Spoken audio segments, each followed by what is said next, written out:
Bossy! Sa buhay-buhay. Konnichiwa mga kapamorma. Ngayong araw nga pala magpapatayo sa gaybo o sa labas. At magbabaras o magbabaklas ang mga kaitaysa ngayon sa loob ng kwarto mga kapamorma. Pumunta nga pala muna kami sa kombini para bumili ng agahan. Kasama ko nga pala si Pebo pati si Capbelly mga kapamorma. Dito nga pala sa Japan, ito na yung pinaka-sari-sari store nila. Pagpasok mo nga dito, nakabungad na agad yung mga manga o comics mga kapamorma.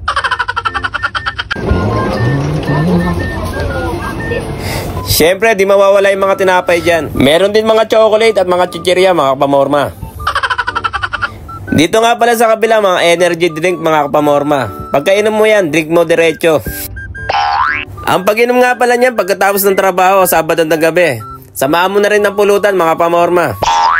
Pagkatapos nga pala namin magbayad, dumiretso na kami sa site. Pagkadating nga pala namin dito, dumating na rin nga pala yung mga kaitaisang o yung mga magbabaklas. Malayo rin nga pala yung binayahin nila. Mga taga-Chiba nga pala sila mga kapamorma. First time nga pala namin mamit si Kabayan Jesse. Napapanood nga raw pala yung mga vlog-vlogan namin ni Cap Bentley.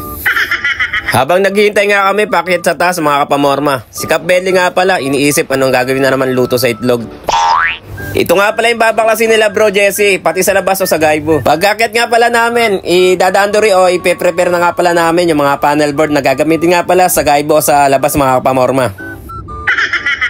Binabakalan na nga rin pala ng mga taking sang sa veranda pati sa Magic Hero o division sa kwarto mga kapamorma. Kasama si Yuse, kinapitan na nga pala namin ng homo type pati pikon yung mga pamorma.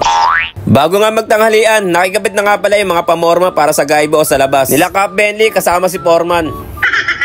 Bago nga pala ikabit yung kabilang side ng pamorma. Ito nga pala yung magiging kapal ng wall natin para sa veranda. Pagkatapos nga pala kumain, kasama ko na nga pala si Cap Bentley. Kinabit na nga rin pala namin yung pamorma para sa Marion. Makikita nga pala ito sa veranda.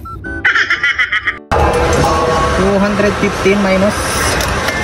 Ito nga pala yung tinatawag na kaiko. Itong pamormang to, nilalagay nga pala namin to sa mga bintana, veranda, pati na rin sa mga pintuan. Pagkatapos nga pala ikabit yung pamorma para sa veranda, inakit nga rin pala namin to mga pamormang ito. At natapos na naman ang isang araw na ito. Hanggang dito na lang muna mga pamorma. Maraming salamat sa panonood. Matane!